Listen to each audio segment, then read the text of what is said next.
یہ کہانی جانوروں کے ایک خوش مزاج اور پر رنگ جہاں میں لے جاتی ہے، جہاں حضرت نوح علیہ السلام کو ایک خواب آتا ہے کہ زمین پر ایک بڑا طوفان آنے والا ہے جو سب کچھ بہا کر لے جائے گا۔ اللہ تعالیٰ کی طرف سے ان پر وحی نازل ہوتی ہے کہ وہ ایک بڑی کشتی بنائیں اور ہر جانور کا ایک جوڑا نر اور مادہ اس میں سوار کریں تاکہ وہ طوفان سے بچ سکیں۔ لیکن کہانی کی خاص بات یہ ہے کہ کہانی جانوروں کے نقطہ نظر سے سنائی جاتی ہے کہ اس طوفان کے ماحول میں جانور کیا سوچتے ہیں، ان کو کس طرح کی صورتحال کا سامنا کرنا پڑتا ہے۔ کہانی کے مرکزی کردار ہیں ونی، بڈی، الفانسو اور باروک۔ ونی ایک چوہا ہے جو شاعری کرتا ہے لیکن بہت شرمیلا ہے اور اسٹیج سے گھبراتا ہے۔ بڈی ونی کا دوست، ایک گٹار بجانے والا چوہا، بہت ہنرمند اور پرجوش۔ الفانسو ایک ہوشیار لال بیگ ہے جو ونی اور بڈی کی مدد کرتا ہے۔ باروک ایک خطرناک اور گھمنڈی شیر ہے جو کشتی کے اندر فساد مچاتا ہے۔ ونی اور بڈی دو دوست چوہے ہیں۔ ایک دن وہ سنتے ہیں کہ حضرت نوح علیہ السلام کو اللہ کی طرف سے حکم ہوا ہے کہ ایک بہت بڑا طوفان آنے والا ہے اور وہ ایک کشتی بنائیں تاکہ جانوروں کو بچا سکیں۔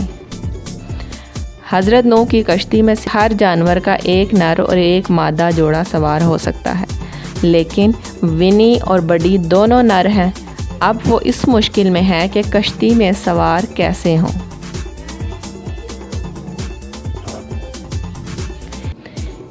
اسی دوران ان کی ملاقات ایک چالاک لال بیگ الفانسو سے ہوتی ہے جو ان کی مدد کرتا ہے۔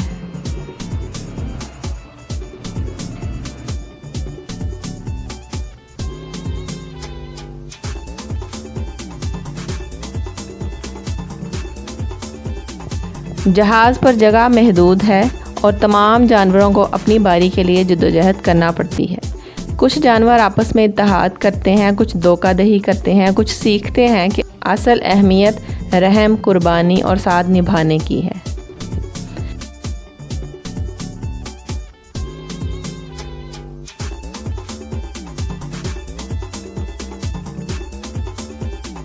حضرت نوح علیہ السلام اپنی حکمت، صبر اور ایمان سے افراتفری میں بھی اللہ کے حکم کو پورا کرتے ہیں اور آخرکار بارش شروع ہوتی ہے، طوفان آتا ہے اور صرف وہی جانور انسان بچ پاتے ہیں جو کشتی میں سوار تھے۔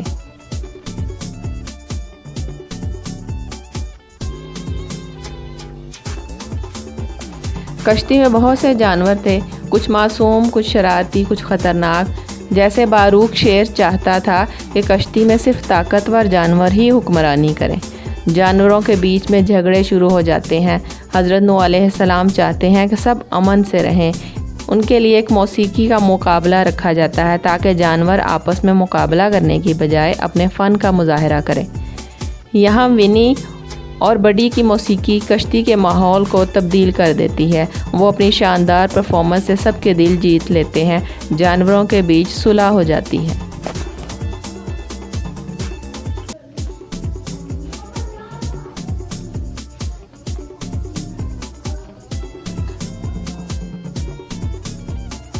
کہانی کا اختتام خوبصورت سبق کے ساتھ ہوتا ہے۔ یہ کہانی ہمیں خاص پیغامات دیتی ہے۔ ونی اور بڈی کی دوستی سے پتہ چلتا ہے کہ ایک دوسرے کا ساتھ دینے سے بڑی مشکل حل ہو سکتی ہے۔ ونی جو اسٹیج سے ڈرتا آخرکار اپنی آواز سب کو سناتا ہے۔ لڑائی سے کچھ حاصل نہیں ہوتا بلکہ اتفاق میں ایک دوسرے کا ساتھ دینے میں ہی برکت ہے، اس سب کی منزل آسان ہوتی ہے۔ محبت، ہم آہنگی اور قربانی کے بغیر کوئی دنیا باقی نہیں رہ سکتی۔